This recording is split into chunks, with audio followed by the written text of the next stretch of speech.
agriculteurs, les FAMA au chevet des populations de Djebok dans la région de Gao. C'est à travers des consultations gratuites et distribution de vivres et de médicaments, une action humanitaire fortement appréciée par les populations. Grand format de la rédaction, gros plan ce soir sur l'utilisation des pneus d'occasion. Il serait l'une des principales causes des cas d'accident de la route. Les acteurs en charge des transports prônent la sensibilisation des usagers sur l'utilisation des pneus neufs. Aminata Keïta, élue Miss ORTM édition 2023, la reine de la beauté malienne, succède à Fatou Tunkara, thème de la soirée, Malikoura, paix et réconciliation, temps fort de cet événement riche en couleurs, avec Ibrahim Kaoukonaté dans ce journal. Voilà pour le titre, mesdames, messieurs, bonsoir. En ouverture de cette édition, journée d'information et de sensibilisation sur la bioénergie à l'intention des membres du Conseil économique, social et culturel, une initiative de l'ANADEB, Agence nationale de développement des biocarburants. Le président de l'institution, Yacouba Katile, est désigné ambassadeur des bioénergies au Mali afin d'assurer le plaidoyer auprès des partenaires et de l'ensemble des acteurs concernés par ce sous-secteur stratégique dans la souveraineté énergétique du Mali. Jules Sambou-Sissoko, reportage. L'Agence nationale de développement des biocarburants ANADEB au Conseil économique, social et culturel, la 8e institution du Mali, pour expliquer et partager la vision et la noble ambition des responsables de l'agence, à savoir booster le sous-secteur stratégique des bioénergies et faire des biocarburants une réalité au Mali. Cette démarche opportune répond à l'atteinte de la politique énergétique nationale. Le sous-secteur des bioénergies est confronté à plusieurs défis. Il s'agit de la faible connaissance des opportunités d'investissement qu'offre le sous-secteur, la faible pénétration des biocarburants dans le mix énergétique malgré la flambée continue du prix des énergies fossiles, le manque de ressources propres. Pour relever ces défis, l'ANADEB compte sur le Conseil économique, social et culturel dont la voix peut atteindre les populations des zones les plus reculées du pays et celles de la diaspora et aussi faire un plaidoyer auprès des partenaires financiers. La situation énergétique doit être une préoccupation commune. C'est pourquoi le président du Conseil, Yacouba Katile, est désormais ambassadeur des bioénergies. Au nom de l'ensemble du personnel de l'ANADEB, j'ai décidé de faire de vous ambassadeur des bioénergies. Cet acte sera symbolisé par la remise d'un tiwara. La présente rencontre vient donc à point nommé. La question réapparaît avec acuité comme un serpent de mer dans toutes nos éditions. Il requiert des attentes, des besoins et des problèmes de la société civile. Je voudrais exprimer toute ma gratitude à l'Agence nationale de développement des biocarburants pour ses vifs intérêts accordés à notre institution. Une projection de film sur l'ANADEB, le biodigesteur, le Jatropha au Pourguer, des communications et la visite des stands ont permis de comprendre les atouts et opportunités immenses du sous-secteur des bioénergies au Mali. Énergie toujours avec cette visite de terrain du ministre des Mines, de l'Énergie et de l'Eau à Djenné et à Mopti. La mine Seydou Traoré est allée s'assurer de l'état des installations, des services relevant de son département. Occasion également pour lui de recueillir les préoccupations des travailleurs. Envoyés spéciaux Ba Traoré et Adama Kamara. Journée marathon du chef du département en charge de l'énergie et de l'eau à Djenné et Mopti. Le ministre Lamine Seydou Traoré s'est rendu dans presque tous les services locaux des deux localités. La centrale hydroélectrique du barrage sud de Djenné, les installations d'électricité de l'EDEM et de la SOMAGES de Djenné et celles de l'EDEM de la ville de Mopti ont successivement été visitées par le ministre des Mines, de l'énergie et de l'eau. Une visite à l'allure d'une véritable revue des troupes à la veille de la grande période de chaleur. Cette visite a été très utile parce que ça nous a permis de nous imprégner des difficultés que vivent les directions régionales. C'est particulièrement important pour nous dans les préparatifs de la période de pointe de cette année qui coïncide comme l'année dernière d'ailleurs avec le mois de Ramadan. L'objectif vraiment du département sur instruction du président de la transition, c'est de tout mettre en œuvre pour que, en tout cas, cette année, les populations ne vivent pas ces qu'elles ont vécu l'année dernière en termes de fourniture régulière de l'eau et de l'électricité. Mais en tout état de cause, en tout cas, et tous les collaborateurs de EDM et de SOMAGEP sont à pied d'œuvre pour faire en sorte qu'il y ait vraiment un mieux cette année par rapport à l'année dernière.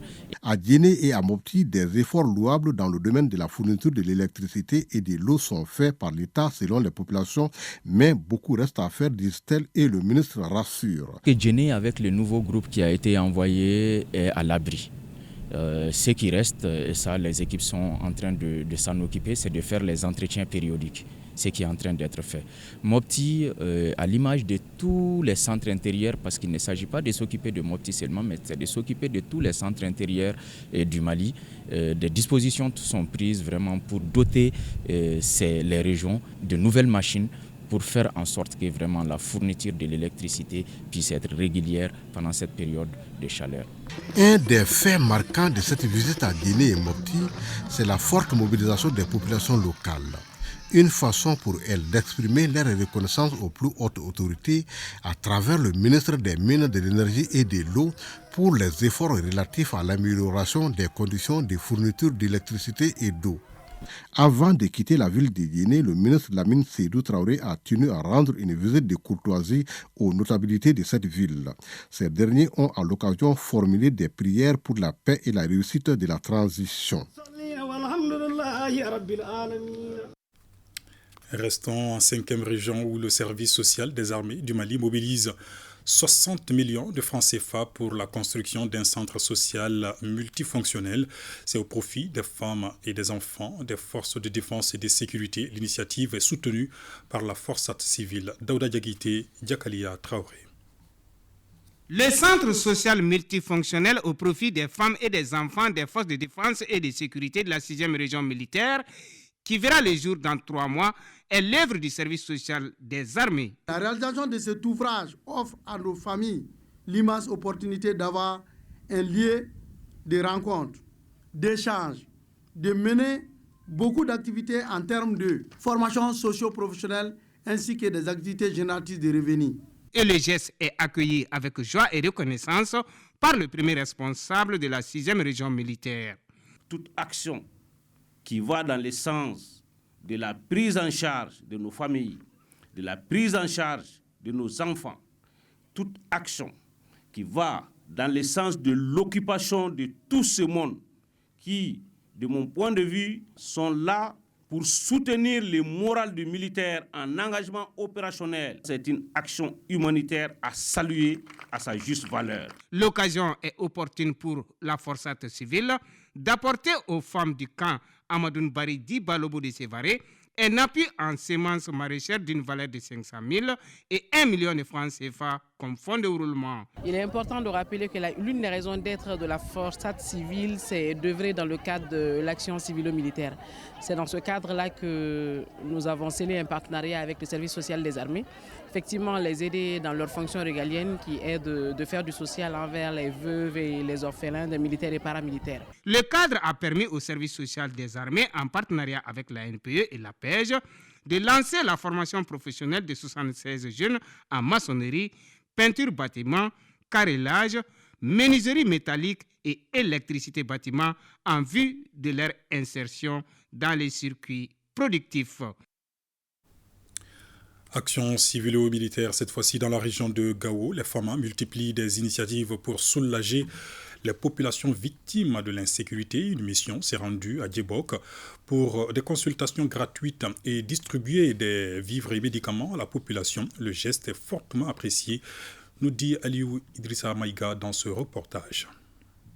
La population de Djebok est sortie massivement pour réserver un accueil chaleureux à la délégation conduite par le chef d'état-major du PCAT Est, représentant le Com-Théâtre. En effectuant cette visite de terrain, les FAMA veulent être plus proches de la population. Dans le cadre de l'opération Maliko, nous faisons des activités sociales au profit des populations affectées par l'insécurité. C'est dans ce cadre-là qu'ils sont venus ce matin à Djebok, distribuer des vivres, des médicaments et faire des consultations sanitaires au profit de la population. Notre mission, c'est assister les personnes vulnérables, assurer la sécurité des personnes et leurs biens. Les FAMA souhaitent élargir cette distribution de vivres et de médicaments. Je demande à la population de soutenir les FAMA en matière de renseignement et d'avoir confiance aux femmes. La distribution des vivres et des médicaments va s'étendre sur l'ensemble du théâtre Est, y compris Kidal, Tessalit et d'autres localités. Au total, 6 tonnes de semoule, 200 cartons d'huile, 200 cartons de spaghettis et 200 palettes de sucre ont été distribués par les forces armées maliennes à la population de Djebok.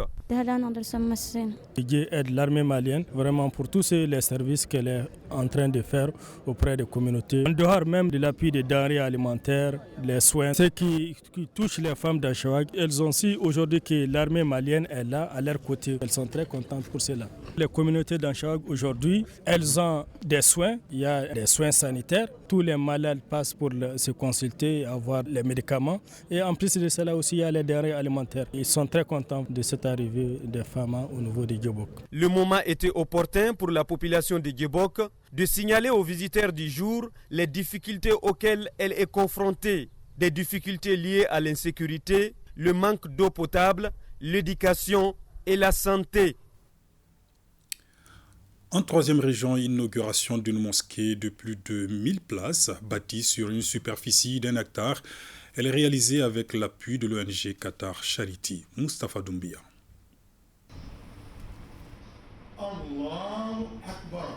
C'est la prière de vendredi dirigée par l'imam Mahamadou Kone, non moins ministre en charge des affaires religieuses, qui marque l'inauguration de la mosquée Feu El Hadj Oumar Kone à Wayerma 2. L'infrastructure bâtie sur 1 hectare est réalisée grâce à l'appui financier de l'ONG Qatar Charity. Il n'y a pas de développement sans religion.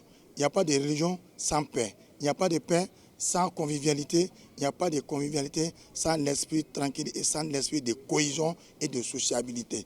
Aujourd'hui, nous devons d'abord être unis derrière les autorités qui sont là aujourd'hui, qui sont en train de faire tout de leur possible pour sauver notre pays contre ceux qui sont nos ennemis. Dans son sermon, l'imam a insisté sur le retour aux valeurs fondamentales de l'islam, dont la prière, la promotion de la paix et de l'entente, des valeurs que doivent incarner les musulmans, selon le président du Haut Conseil islamique de Sikasso et les représentants du maire de la commune urbaine de Sikasso. Ce joyau architectural va contribuer à renforcer davantage les infrastructures qui rentrent dans le cadre de la religion musulmane. Ce que nous constatons, de plus en plus, il n'y a plus de cohésion dans nos mosquées, il y a trop de querelles dans nos mosquées. Et j'appelle vraiment à l'ensemble des musulmans pour qu'ils puissent vraiment mettre un peu d'eau dans leur vin pour qu'on puisse revenir à nos fondamentaux en ce qui concerne la cohésion dans les lieux de culte. La nouvelle mosquée de plus de 1000 places est bâtie dans l'enceinte de la Médersa réalisée en 1986 par Feu El Hadj Oumar Kone. Son inauguration a mobilisé plusieurs fidèles musulmans ainsi que les autorités administratives et politiques. Mesures de suspension relatives à l'exportation des céréales et des produits de première nécessité. L'application est effective à Sikasso malgré quelques difficultés, constat du directeur général du commerce, de la consommation et de la concurrence, Moussokoro Sérémé et Souleymane Bamba. C'est une mission inopinée de la DGCC, Direction générale du commerce, de la consommation et de la concurrence, au poste de contrôle frontalier de Zirgoua. La mission conduite par le directeur général vient évaluer le respect des dispositions prises par les plus hautes autorités pour garantir l'offre de céréales suffisante sur le marché intérieur et contenir les prix. Elle s'est successivement rendue au bureau des douanes, de la gendarmerie, de la police, celui du Conseil malien des transporteurs et de l'entrepôt malien en Côte d'Ivoire. Nous sommes heureux de constater effectivement que la mesure elle est mise en œuvre plus ou moins correctement dans le cadre de la délivrance des lettres de voiture. Nous avons pu constater que le bureau de SEMTER présent délivre des lettres de voiture pour les exportations et les importations. Alors qu'en la matière, la réglementation exige à ce que des lettres de voiture soient délivrées même si le transport est intérieur. Mais au demeurant, aucune sortie de chargement n'a été constatée à Zirgoua. La délégation a aussi visité quelques magasins de stockage de sucre de certains opérateurs économiques signataires des cahiers de charges. Et la dynamique est appréciée et soutenue par la population. Ça peut quand même donner comme résultat l'autosuffisance alimentaire. Chaque fois que nous sommes en conseil des villages, c'est des propos que nous véhiculons aux conseillers et aux chefs de famille pour que vraiment l'exportation, même de façon clandestine, de nos céréales soit vraiment anéantie. Nous avons en tout cas donné des consignes très fermes pour que pendant ces foires hebdomadaires, voilà, la douane, la gendarmerie, la police et les services locaux du commerce, de la consommation et de la concurrence, voilà, puissent organiser des brigades, des patrouilles mixtes le long des frontières, voilà, pour pouvoir appréhender des trafiquants.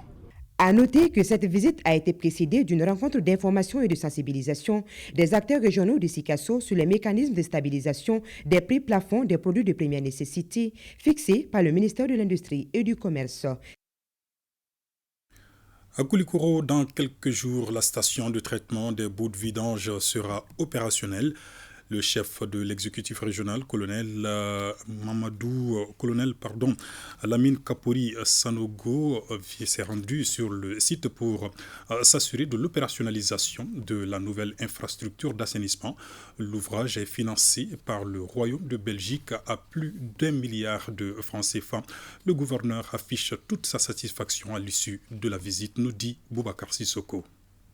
Les travaux de construction de la station de traitement des boues de vidange de Koulikoro sont achevés. Cette infrastructure devra contribuer à assainir la ville de Koulikoro et ses environs. Le gouverneur de la région s'est rendu à la nouvelle station d'épurement pour constater de visu. Il s'estime satisfait de l'ouvrage. Moi, je suis satisfait puisque cette infrastructure, ce format, c'est la toute première au Mali. Donc si ça se réalise à Koulikoro, je suis très content, je suis très fier de la réalisation. Je profite de l'occasion pour remercier les plus hautes autorités de la transition qui ont accepté que cette réalisation ait lieu, qui ont aussi accepté les partenariats bilatéraux entre le Royaume de Belgique et la République du Mali puissent aller de l'avant pour que les populations de Koulikoro puissent être libérées en tout cas des eaux grises et des excréta. Cette station de traitement de boues de vidange a une capacité de 56 mètres cubes par jour, dont 16 mètres cubes de boue d'excréta et 40 d'eau grise. La station fonctionnera de façon gravitaire pour minimiser le coût d'électricité. Il y a du solide et du liquide. Donc au début, on fait une séparation du solide et du liquide. Et puis après, on traite le liquide. En partie, le temps. Le temps fait un effet pour épurer les eaux. Et le soleil aussi. Le soleil fait que les eaux sont effectivement épurées. Donc l'objectif, c'est de rejeter des eaux saines et avoir des boues de vidange qui peuvent être valorisées, comme l'a dit monsieur le gouverneur, en agriculture. Une fois opérationnelle, les populations doivent s'approprier la station de traitement de boues de vidange pour un véritable assainissement des communes de Koulikoro, Tienfala et de Meguetan. L'assainissement, c'est d'abord l'affaire de chaque Malien. Nous devons nous engager à aider les plus hautes autorités et à aider nos partenaires. Non seulement en construisant nos fosses, en acceptant que les camions vidangeurs viennent vider nos fosses, ça c'est très important. Parce qu'une chose est de créer une infrastructure de ce type, mais aussi une autre en est que les populations y adhèrent. Cet ouvrage de traitement des boues de vidange a coûté plus d'1 milliard de francs CFA au Royaume de Belgique. Après le traitement des boues et d'eaux usées, des engrais minéraux bio seront obtenus et les eaux pourraient être utilisées pour la pisciculture et le maraîchage. Recoudre le tissu social après les événements survenus dans la commune rurale de Nouga, dans le cercle de Kangaba. La jeunesse du Mandé joue sa partition. Les jeunes des 9 communes du cercle se sont retrouvés ce vendredi à Kangaba pour sceller la paix et le vivre ensemble. Mamadou Fané. Le 10 janvier dernier, un affrontement a opposé les jeunes des villages de Danga et Tombola dans la commune de Nouga, cercle de Kangaba. Ces incidents survenus sur un site d'orpaillage ont causé plusieurs pertes en vies humaines. Face à cette tragédie, la jeunesse du cercle de Kangaba s'est mobilisée pour peser de tout son poids pour le retour de la paix et la cohésion sociale entre les communautés. Notre pays traverse une situation qui doit amener tout le monde à prêter attention. Chacun doit activement participer à la sauvegarde de l'État. Donc nous nous sommes inscrits dans cette dynamique-là, d'aider les autorités à maintenir les vivres et les libres ensemble calmes. Nous nous sommes vus dans l'obligation de réunir tous ces jeunes du Mandé, donc pour pouvoir échanger entre nous avec nos propres moyens, de nous interaider pour établir les dialogues afin de mettre fin au conflit qui se passe au niveau local, mais aussi de façon lointaine et éviter que des drames de ce genre ne se produisent. Les représentants des jeunes des 2 villages touchés ont promis d'œuvrer pour que de tels incidents ne se reproduisent plus. Demander pardon à notre village voisin. Parce que tout compte fait, nous sommes des voisins, nous nous marions, nous faisons tout ensemble pratiquement. Je voudrais d'abord m'incliner devant les morts de Tombola, devant les morts de Danga, et dire à nos parents de Danga que nous acceptions volontiers l'excuse présentée et en retour, nous présentons aussi nos excuses les plus plates aussi à Danga et que nous œuvrons pour le bon vivre ensemble. L'avenir de ce pays, c'est nous les jeunes. C'est nous qui devons vraiment travailler pour ce pays-là. C'est nous qui devons contribuer vraiment à l'apaisement, à la paix, à la quiétude. La rencontre qui a regroupé les représentants des jeunes de 9 communes du cercle de Kangaba a été l'occasion pour la jeunesse de faire part d'un mémorandum sur la culture de la paix dans le cercle. Ils ont souhaité cependant le désarmement de tous les tomboloma et l'éradication de la prolifération des armes dans le cercle. Diplomatie à présent, 44e anniversaire de la révolution islamique en Iran. L'événement a été célébré hier à Bamako. Cet anniversaire intervient à un moment où le Mali et l'Iran travaillent à dynamiser leur coopération dans divers domaines. Plusieurs annonces sont faites dans ce sens. Boubacar Kanouté. Il y a 44 ans et 11 février 1979, l'ayatollah prenait le pouvoir et proclame la fin du régime impérial et dictatorial du Shah d'Iran. De l'instauration de la République islamique débarrassée de toute tutelle. Cet anniversaire intervient au moment où ce pays est rentré dans le cercle fermé des pays industrialisés au monde. Sa coopération avec le Mali se porte à merveille. La République islamique d'Iran a développé sa coopération avec la République du Mali dans le domaine politique, économique, industriel, agricole, sanitaire, scientifique et universitaire. Ces dernières années, ainsi la création d'une faculté technique à Bamako fait partie des projets en cours entre les deux pays. Le ministre Abdoulaye Diop a salué l'exemplarité de nos relations qui connaît un nouvel essor. En cette heureuse circonstance, naturellement, vous comprendrez que je puisse commencer mes mots par exprimer nos vœux sincères de bonheur et de prospérité au peuple, au gouvernement et à son Excellence le président Saïd Ibrahim Raïssi, président de la République islamique d'Iran, au nom de son Excellence le colonel Assimi Goïta, président de la transition, chef de l'État, et au nom de l'ensemble du peuple malien. Naturellement, cet événement qui nous réunit aujourd'hui est aussi l'occasion de magnifier, je n'allais pas dire la coopération, mais la relation entre la République islamique d'Iran et la République du Mali, qui sont des relations anciennes, parce que nos pays ont su établir des relations diplomatiques anciennes, mais au-delà des relations de fraternité, notamment dans le cadre de l'Organisation de la coopération islamique, dans le cadre du mouvement des non-alignés, dans le groupe des 77, dans beaucoup d'ensembles, y compris les Nations Unies, où nos pays partagent les mêmes préoccupations, les mêmes aspirations. Aspiration au respect de la dignité, aspiration au respect à la valorisation de l'homme, aspiration au respect des civilisations et des convictions religieuses des uns et des autres, aspiration au respect et à la protection de l'indépendance de chacun de nos États et la lutte contre les ingérences dans les politiques intérieures des États.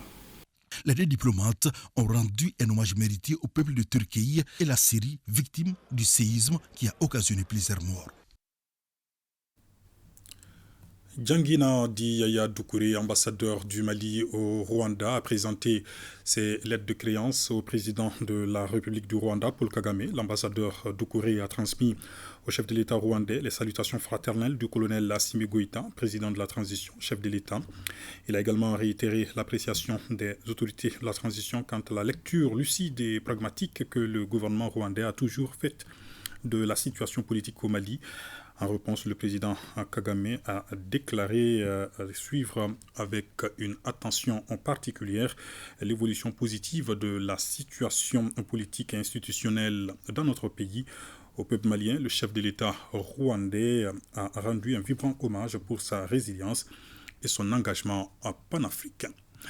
10e session ordinaire du conseil d'administration de l'Institut national d'ingénierie de formation professionnelle. Le budget prévisionnel 2023 de la structure s'élève à plus de 224 millions de francs CFA. C'est ce que nous dit Jules Sambou Sissoko dans ce reportage. Les administrateurs de l'Institut national d'ingénierie de formation professionnelle, INAFORP, planchent sur le bilan de l'année 2022, les activités prévisionnelles au titre de l'année 2023 et le budget y afférent. La 10e session se tient dans un contexte marqué par le ralentissement des activités de l'INAFORP. Au cours de l'année 2022, les réalisations ont porté entre autres sur la participation à l'élaboration et à la mise en œuvre du plan de formation des formateurs des centres de formation professionnelle et des maîtres d'apprentissage de la région de Sikasso, la participation à la mise en œuvre du plan de formation des agents techniques de l'ANICT en suivi et contrôle technique des travaux de construction, la formation de 76 formateurs des centres de formation professionnelle en APC, la formation de 68 maîtres d'apprentissage en APC, la traduction de 57 modules pour 5 programmes de formation en langue bamanankan, l'élaboration de 5 référentiels de certification et enfin l'élaboration de 5 dossiers techniques d'évaluation. L'INAFORP va contribuer au développement de la formation professionnelle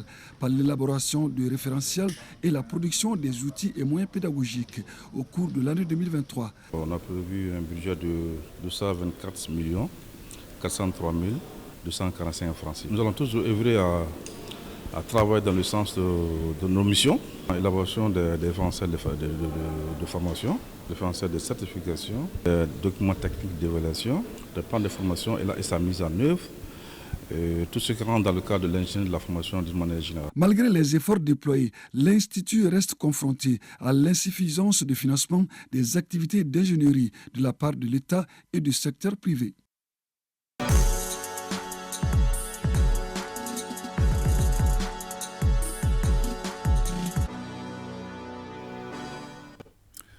Le grand format de la rédaction, il est question ce soir de l'utilisation des pneus d'occasion. Ces pneus seraient l'une des principales causes des cas d'accident de la route, selon la direction régionale de la protection civile. En 2022, par exemple, plus de 9500 cas d'accidents ont été enregistrés dans le district de Bamako. Pour minimiser le phénomène, les acteurs en charge des transports prônent la sensibilisation des usagers sur l'utilisation des pneus neufs. Mohamed Kayentao et Makanja Kiti.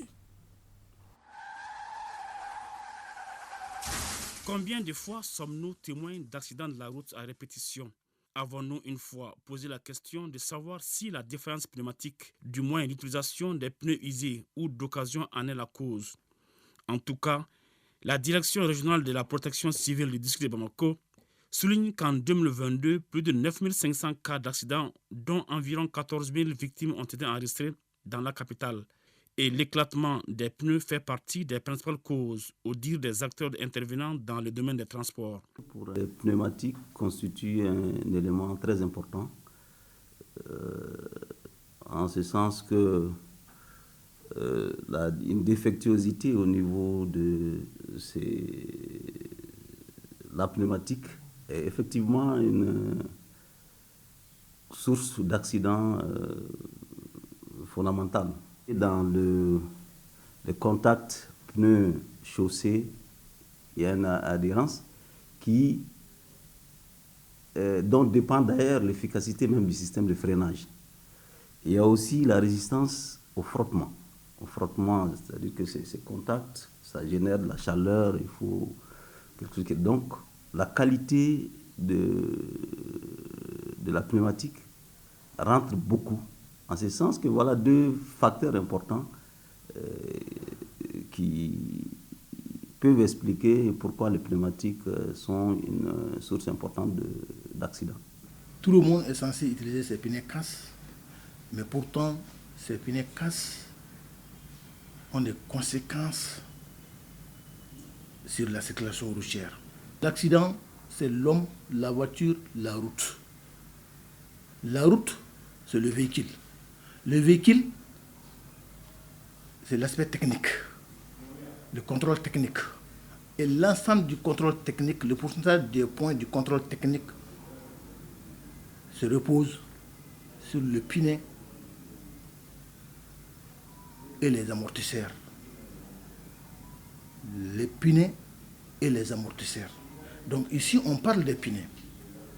Les pinets, s'ils sont usés à un pourcentage donné, ils ne sont plus adhésifs, ils ne tiennent plus la route.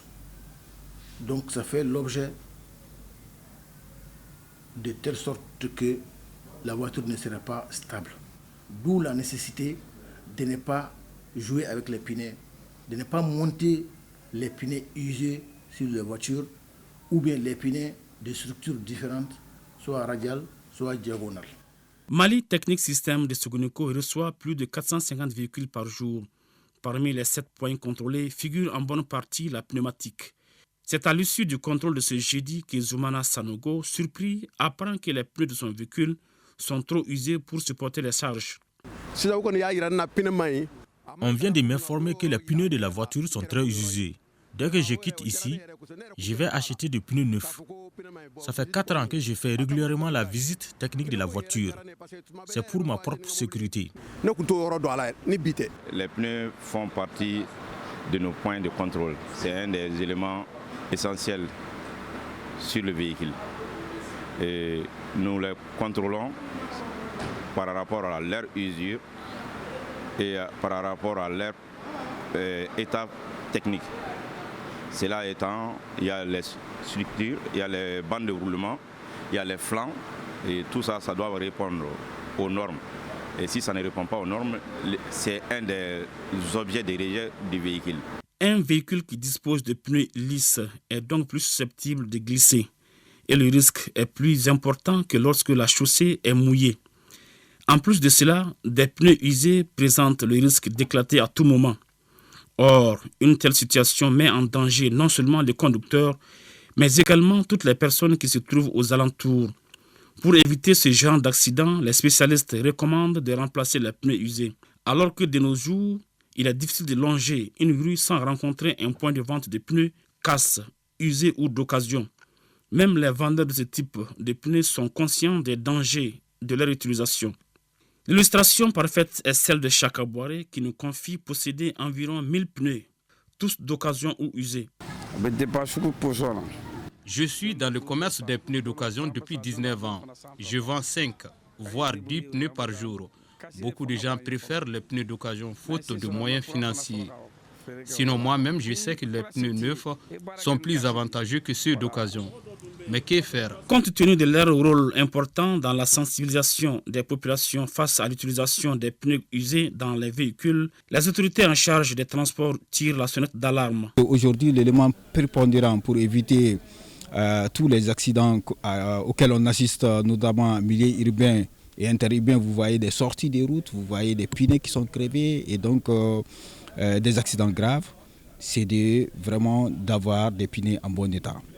Malheureusement, quand vous regardez les pneus qui nous arrivent, les pneus usés n'est pas seulement les pneus utilisés, ça peut être le pneu dont la date de péremption est dépassée. Pour faire face à ça, c'est peut-être en rapport avec la police de continuer à sensibiliser les usagers pour véritablement qu'ils mesurent eux-mêmes tous les dangers liés à cette pratique. En attendant, les pneus usés ou d'occasion continuent de ravir la vedette aux pneus neufs. Littérature et santé à présent avec la publication de 2 ouvrages à l'Institut national en sciences de la santé. Ces livres sont écrits par le professeur Bokari Diallo, directeur général du dit établissement, qui accueille 6 nationalités. Le tome 1 et le tome 2 traitent de la méthodologie de la recherche. On en sait plus avec Adama Djimde. Ces 2 ouvrages sont sur la méthodologie de la recherche. Le premier des préalables à la collecte des données et le second de l'analyse des données à la présentation des résultats sont d'une importance capitale pour la communauté universitaire. Dans les 2 documents, nous avons souligné le principe de l'enseignement par des exemples. Donc chaque cas, on prend des exemples pratiques concernant notre pays. des études que nous avons eu à faire dans ces pays-là, on prend des cas pratiques pour permettre directement à l'apprenant de voir, c'est pas seulement de la théorie, mais voir le cas pratique et s'en sert pour pouvoir décoller. Ces 2 livres sont le fruit d'une longue et modeste expérience d'un apprenti chercheur. Ils viennent s'ajouter aux livres sur la rédaction administrative, sur la gestion des services de santé, sur le management, tous ces livres sont là, et sur la gestion des services de santé, sur la gestion des ressources humaines. Monsieur le ministre, me désignant ce matin pour être avec vous, demandait à ce que je puisse dire combien il est fier de ces 2 ouvrages que vous mettez à la disposition de l'ensemble de l'enseignement supérieur et de la recherche scientifique. Il a été dit pendant un bon moment que ces ouvrages sont destinés aux étudiants, aux futurs doctorants. Je pense que c'est vraiment pour l'ensemble de l'enseignement supérieur. Les enseignants aussi ont des choses à tirer de cet ouvrage. Cette plume du professeur Diallo a été magnifiée par ses collaborateurs et autres chercheurs de l'enseignement supérieur. Nous sommes honorés et fiers pour être témoins de la vision et de l'engagement d'un homme pour faire la promotion de la recherche au Mali. Je vais nommer le professeur Bokari Diallo, un grand ami de l'école. Sa vision s'est déjà manifestée à travers la création du laboratoire de recherche et la création de 10 nouvelles filières qui permettront de renforcer la couverture en matière de soins au Mali concernant les technologies d'assistance. Les 2 livres sont d'une extraordinaire clarté et permettront aux futurs candidats à la recherche d'avoir sous la main des indications précises pour réussir leur mémoire ou leur thèse. C'est vraiment un travail excellent. Le témoignage le plus émouvant a été celui qui a envoyé pour la première fois l'auteur à l'école. Nous sommes dans les années 76-77, à Ouré, secteur de Bougouni. Je suis fier de Bokar Diallo. J'ai guidé ses premiers pas. Je l'ai inscrit à l'école. Il conduisait les moutons et les chèvres. Je salue tous ces professeurs de l'université. Ceux-là aussi reconnaissent la valeur de Bokar Diallo. Les étudiants et le corps professoral de l'Institut sont sortis en masse pour magnifier l'effort d'écriture de leur directeur général par cette double publication.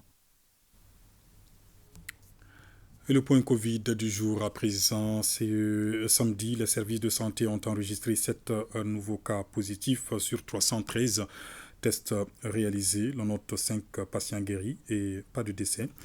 À ce jour, 29 patients sont placés sous traitement. Aminata Keïta, élue Miss ORTM édition 2023. La reine de la beauté malienne succède à Fatou Tounkara. Thème de la soirée, Malikoura, paix et réconciliation. L'événement était présidé par le secrétaire général du ministère en charge de la communication. Retour sur les temps forts de cet événement, riche en couleurs, avec Ibrahim Kaoukonaté et Mohamed Sidibé.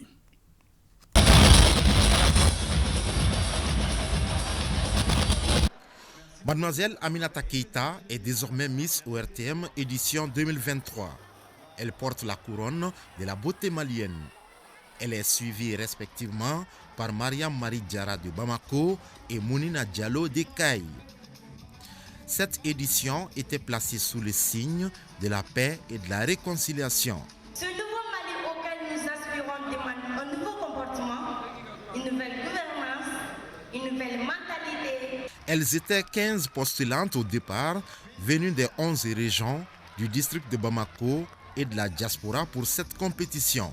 Et le choix est porté sur Aminata Keïta qui remplit les critères du jury. C'est vraiment mon rêve de petite fille qui vient de se réaliser. Donc je suis vraiment super contente d'avoir réalisé ça. Ma famille m'a soutenue et c'est ce qui me fait encore plus plaisir. Le parcours, il était difficile. Il y a eu plusieurs épreuves. J'ai cru en moi, j'ai persévéré vraiment et puis les efforts ont payé. La soirée, elle fut belle et je suis ravie de la sélection aussi des membres du jury. Je suis très contente de celle qui a été Miss. Cette édition est le fruit d'une collaboration comité syndical de l'ORTM et l'agence de communication Spirit. Le comité syndical s'est adjoint les services d'une agence de communication qui est Spirit Communication. Vous avez vu Dans le contenu, je crois que cette année, vraiment, il y a eu des innovations, et dans la forme et dans le fond. Donc, c'est le lieu pour moi vraiment de saluer ce partenariat gagnant-gagnant privé-public. Je salue aussi toutes ces jeunes dames qui ont accepté de se présenter pour l'élection Miss ORTM. Comme on dit, c'est une compétition, le meilleur a gagné, mais les autres n'ont pas démérité. C'est le lieu de les encourager et d'encourager les jeunes filles de se présenter à cette élection-là. C'est une façon pour nous, à l'ORTM, de valoriser justement la femme malienne. Nous avons répondu à l'invitation de l'ORTM parce que chaque fois que nous avons sollicité l'ORTM, l'office a répondu présent. Mais nous profitons aussi de l'occasion pour soutenir la Miss de Kita, qui a été très belle, qui a concouru. Nous n'avons pas enlevé le trophée cette année, mais nous comptons bien le faire l'année prochaine. Elles ont été toutes belles, nous les félicitons. Miss ORTM édition 2023, avec l'accompagnement de Move Africa. Des soirées théâtrales à Ségou, des comédiens étaient sur scène la semaine dernière au Festival sur le Niger. En solo ou en groupe, des comédiens comme Alima Togola, Madouolo, les troupes Nama ou Sokolon ont tenu les festivaliers en haleine durant des nuits riches en messages. Cheikh Oumar Sangaré, Tchadja Kamara et Oumar Traoré.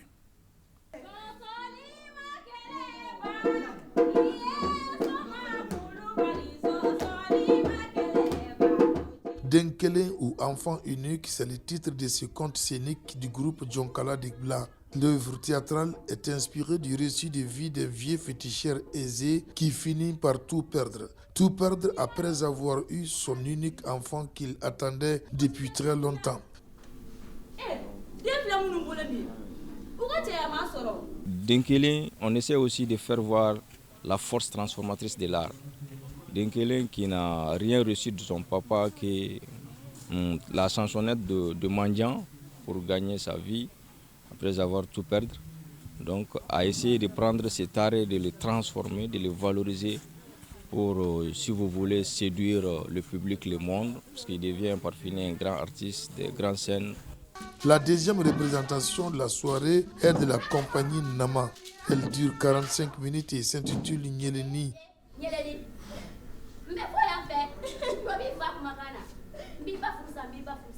C'est le fruit de 2 ans de formation qui met sur scène 11 jeunes femmes dans l'art des marionnettes. Vu qu'au Mali, les femmes sont vraiment écartées un peu à l'art de la marionnette, bon, l'idée vraiment c'est leur faire venir vraiment sur cette scène. Parce que quand tu voyages dans d'autres pays, tu vois que des femmes sur scène. Mais dans mon propre pays, j'ai eu cette idée de décider de former vraiment les braves femmes que vous venez de voir. Dans les autres secteurs de la vie, les femmes se sont affirmées. Et aujourd'hui, ici, on voit qu'il y a en fait une grande révolution sur la manipulation des marionnettes. On ne peut que s'en féliciter. Vraiment, les filles, elles se sont données au fond. Parce que c'est une pièce qui sensibilise, éduque et informe la population. Donc je trouve impeccable la pièce. Le festival sur le Niger Ségou Art est une rencontre pluridisciplinaire dans laquelle les arts de scène occupent une place de choix. Ici, Kari Bogoba Koulibaly dit Madouolo occupe les planches. Puis, la bête de scène Alima Togola harangue les foules. Attendre quoi, hein? Un mari qui te battra, te fera 4 enfants et t'abandonnera pour une plus jeune? Alakichi, Kananare. Le spectacle Diom et Sinidon, ça parle de l'histoire d'une jeune femme qui est à mi-chemin et elle est à cheval entre l'Europe et l'Afrique. Une fois qu'elle a épousé un blanc, sa famille la considère et continue de la considérer comme une toubab. Et une fois en Europe aussi, parce qu'elle-même, à un moment donné, elle se dit, bon, je m'en vais parce que je ne suis plus africaine. Là-bas aussi, on la rejette, on dit que non, elle est noire. J'ai oublié, je suis française. Ici à Bamako, 8e édition du festival du DBI, ce grand rendez-vous réunit des chefs cuisiniers, rôtisseurs, restaurateurs ou encore des entreprises évoluant dans le domaine de l'agroalimentaire au Mali. Tous sont là pour vendre leur savoir-faire en matière de grillade. Saloum Konaté. C'est parti pour le plus grand événement culinaire et gastronomique dénommé Festival du Dibi. La 8e édition regroupe plus de 150 restaurants, dibiteries, fast-food, boulangeries, glaciers et autres. L'initiative permet de faire découvrir à la population les différentes spécialités et techniques en matière de grillade de toute la sous-région. De la viande de chameau, veau, lapin, poulet ou autruche sont à l'honneur. C'est un veau que vous voyez derrière moi. C'est de la bonne viande. Nous avons aussi des chameaux. La viande du mouton est vendue à partir de 1000 francs. Et le chameau à partir de 2000 francs. Pas de changement de prix. Il y a beaucoup de surprises. Il y a des moutons, il y a des poulets. C'est vrai qu'il y a beaucoup de gens qui vont venir. Okay. Inch'Allah. Pour les visiteurs, ce rendez-vous n'est pas à manquer. L'objet de ma visite ce soir, c'est surtout la curiosité et vraiment découvrir les talents culinaires des Maliens et des gens de l'extérieur, c'est tout. Là, clairement, je suis vraiment impressionnée. Pour un début, c'est extrêmement bien. Pour cette année, j'ai fait du poulet Soumbala, poulet Dibi et le lapin pintade. J'ai beaucoup apprécié ce que je suis en train de faire. Cette année, on part sur 10 jours, donc c'est une innovation. Parce que de plus en plus, les gens souhaitent qu'on le fasse 2 à 3 fois dans l'année. Comme c'est quelque chose qui est assez lourd, donc on a décidé de prolonger, de partir sur 10 jours. On a voulu vraiment faire un clin d'œil au nord, parce que en termes de culture, c'est important pour la culture malienne. En plus de la bonne viande, des animations musicales sont prévues la nuit.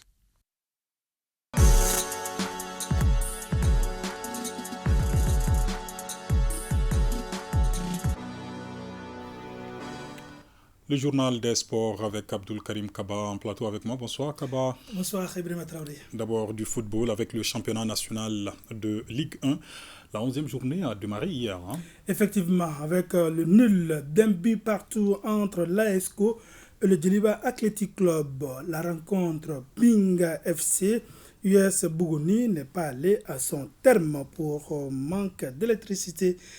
Cet après-midi, a été battu par le stade malien de Bamako 0-2. À suivre donc les deux rencontres de demain, COB Isfas et AS Police Yélé Olympique. En attendant donc aujourd'hui à Baraouli, victoire des créateurs de Nyerla en déplacement à Baraouli qui ont battu donc l'AS Bakaridjan de Baraouli. Sur le continent, l'actualité reste dominée par la première journée des compétitions africaines, notamment en Coupe CAF. L'AS Real de Bamako est en déplacement.